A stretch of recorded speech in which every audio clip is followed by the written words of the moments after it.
this campaign, for me anyways, begun 24 hours or 18 hours ago. The age issue is now a Trump issue. It's not that it's been taken away. Now Trump has to defend some of the things that he spoke of, because he would be the oldest person ever elected if he were to serve 4 years. She changes the entire equation. She brings young women to the table who had no interest in voting for Joe Biden and were not attracted to Donald Trump. She brings African Americans who are completely disinterested in this campaign. And these matter in states across the country.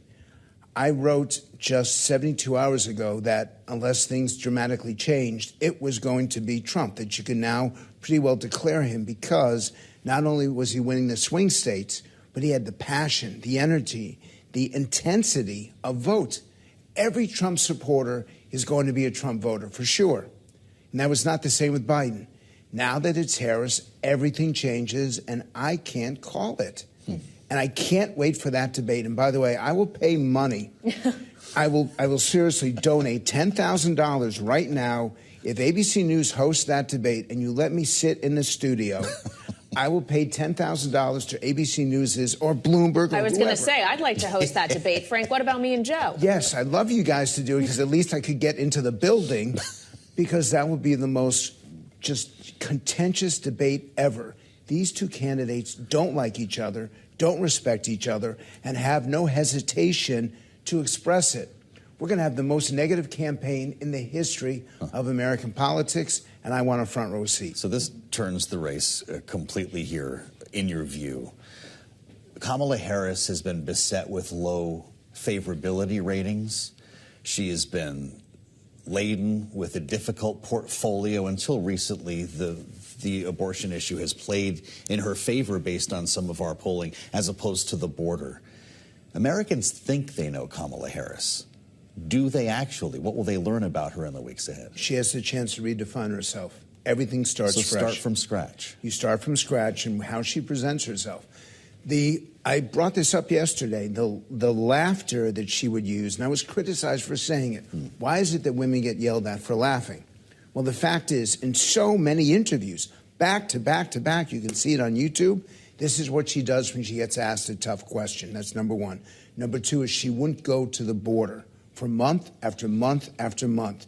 As Republican House members, Republican senators were going down to make it an issue, she stayed away because she knew that it was toxic for her.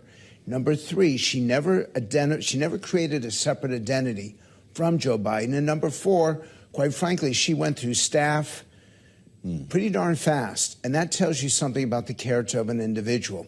None of that matters now. It's all from this point forward.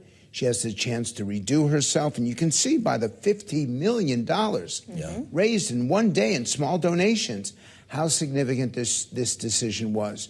This race is on Monday, whatever date this is, the race begins again with 100 days to go.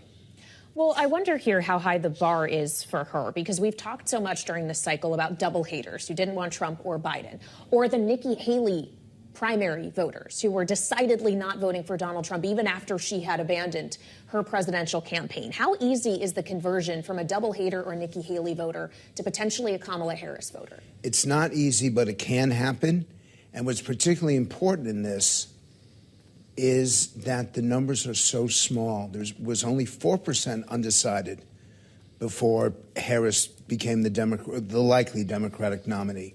Now it's probably up to 6 or 7% as people take a look at her.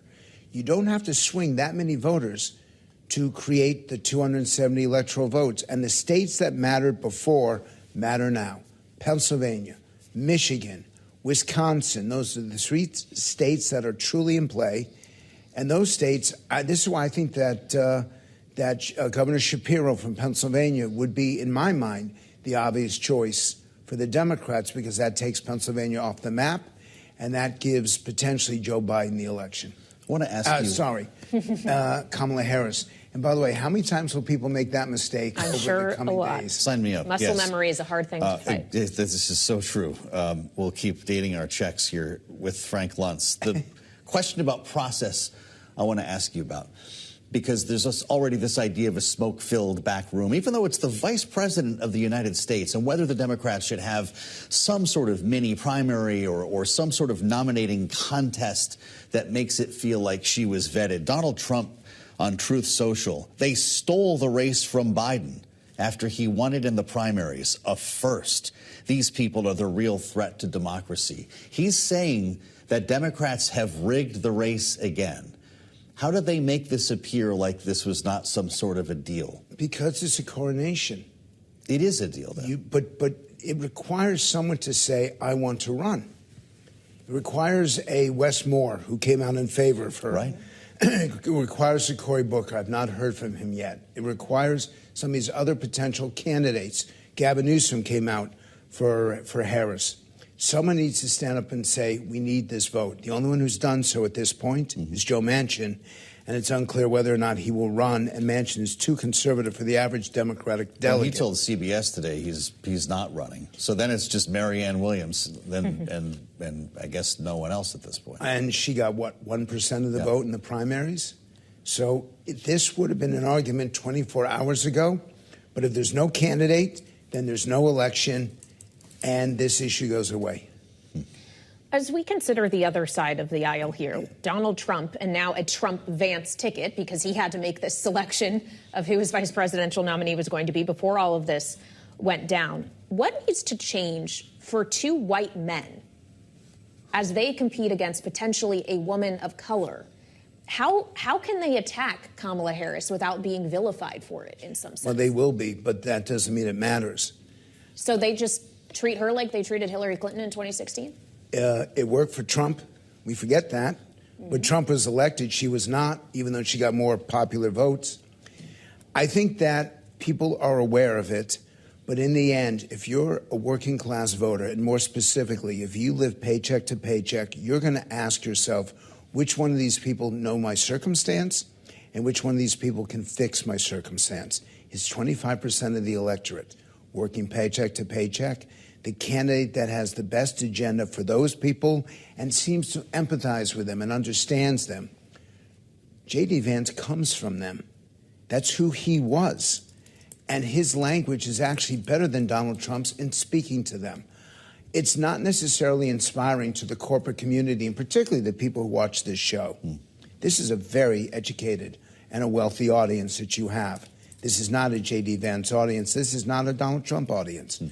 But the people who do care, does she come across as being flippant? Does she come across as truly understanding and empathizing? Or is she trying to score political points? And this is the one thing that the Democrats have gotten wrong. In times of economic distress, they hear the Democratic message, but they hate it if they think that they're being taken advantage of, if they think it's just a political ploy or partisan trick. And she, in the past, has communicated that a less than forthcoming persona. I remind you, she raised tens of millions of dollars as a candidate in 2020. She didn't even make it to Iowa. So she's had the chance before. She didn't succeed, but this is a new game, a new day, a new office, a new electorate. So I would not hold, I would say to you that everything begins fresh right now. Well, as you were talking about who's going to appeal to the working class voter that lives paycheck to paycheck, which J.D. Vance obviously tried to do in accepting the nomination.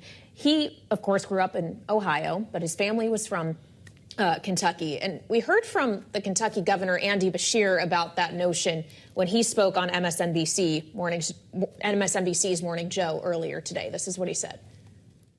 Let me just tell you that J.D. Vance ain't from here. Now, the nerve that he has to call the people of Kentucky, of Eastern Kentucky, lazy. Listen, these are the hardworking coal miners that powered the Industrial Revolution, that created the strongest middle class the world has ever seen, powered us through 2 world wars. We should be thanking them, not calling them lazy. He, of course, is a Democratic governor in what is a deep red state. Some have suggested he, too, would be a good complement to Kamala Harris as a vice president. But I know you said Shapiro earlier. Would Beshear be just as good of a choice? No, because he can't bring Kentucky. He barely won his reelection. He does not bring that state over. Kentucky is solidly Republican. He's been successful in winning that state for himself, but he will not win it for the Harris ticket. But he makes a really good point electorally, not in what Vance said, but in how quick people are to respond, to take things out of context, to really jump on, in some cases, badly spoken words, in other cases, twisted words. That's what's going to happen every single day for the next 100 days. And so what are we going to have? An electorate that trusts no one. All this is going to be is point, counterpoint, attack, counterattack for 100 days. And the states in play are going to see this on their computers, on their laptops, on their iPads, on their phones, on the billboards, on the TV ads, on everything. I would not want to be from Pennsylvania, Michigan, or Wisconsin, because you will hate politics by the time this is done.